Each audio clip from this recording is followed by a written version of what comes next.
And Connolly reporting from Lebanon.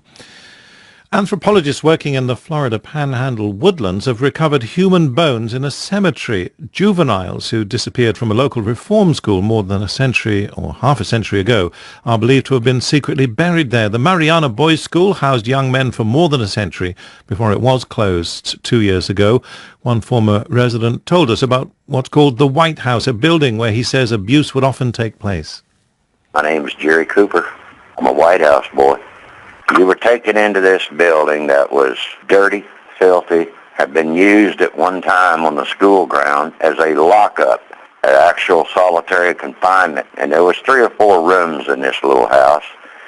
And they had a great big fan at the end of the hallway that when you turn it on, it would sound like 2 jet bombers taking off. That's how loud it was.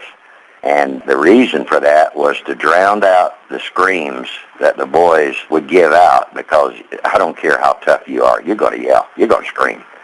My turn came, and at 2 o'clock in the morning, I was jerked out of my bed by 2 guards, and I was taken to the White House. And I was accused of knowing about a runner, which I had no clue what they were talking about. And I took on 135 lashes.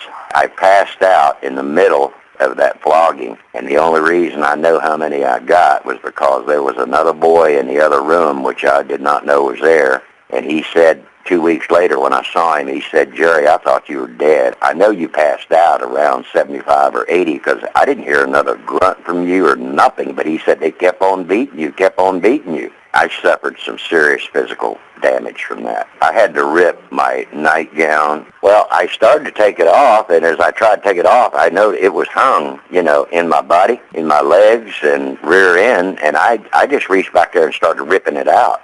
68-year-old Jerry Cooper reliving the abuse he suffered at the hands of those supposed to be looking after him. A previous investigation by the Florida Department of Law Enforcement at the school estimated there were 31 bodies in that cemetery.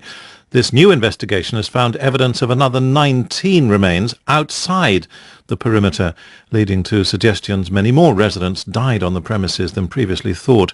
I spoke to Ben Montgomery. He's an investigative reporter with the Tampa Bay Times. He's been working on this story for the last 5 years. Corporal punishment was customary in state facilities like that until about 1968 when it was outlawed. But this seems to be a rare case. I mean, first of all, it was the only reform school in the state of Florida for the first 50 or 60 years of its existence. And it seems that no one was really particularly aware of the level of brutality the guards were inflicting upon the children. We talked to a former superintendent who died about 2 years ago. He was sort of a no-nonsense older gentleman. He admitted to us that there was probably occasional abuse that happened at the school, but he played dumb when it came to answering our questions about trying to verify some of the stories that the boys who were held there in the 50s and 60s, who are now old men, were telling us. And it seems unlikely that he didn't know that some of these boys were being disappeared, in the phrase. In other words, they were killed. It seems very unlikely. He ran a tight ship. They kept records for when a boy arrived at school and when they were discharged. The state, in its investigation into the facility, relied heavily upon those records, but the records don't match the accounts of the former wards who've talked about kids disappearing, being taken to the White House, and never being seen again. One man told us that his friend was punished in the White House, and the next time he saw his friend about 2 weeks later, he had a distended belly. And within about another week and a half, his friend was dead, and they buried him on the campus. This gentleman, who's in his 70s now, remembers clear as a bell, thinking at the time his friend was hit somewhere in the stomach by one of these guards, maybe an errant swing, and that's what caused whatever was going on inside of him. The official cause of death was pancreatitis, so there appears to be some suggestion that the records weren't accurately kept in order to protect those who were administering the discipline and the abuse. Tell us about some of those who disappeared and whose graves probably are still there. I'll tell you about 2 cases. One, we spoke with a woman named Ovell Krell who lives in Lakeland, Florida, and her brother was sent to the school in the 1930s. Her mother got a letter from the superintendent saying that her son had run away from the school. They made arrangements to drive from their hometown to Mariana, to the school, to try to look for their son. And before they arrived, the boy was allegedly found hiding under a house in downtown Mariana, and he was deceased, and he was buried before the family was able to arrive at the campus. So Miss Krell, who's now an older woman in her 80s, remembers thinking as a 12-year-old when they got to the school that there was something fishy about this. Her brother, a healthy young boy wouldn't just crawl up under a house and die. So she spent a life asking questions, wondering what truly happened to her brother. In another case, Thomas Varnado was a healthy boy when he was admitted to the school in the 40s, and a month later he was dead, and the school records suggest that he died from pneumonia.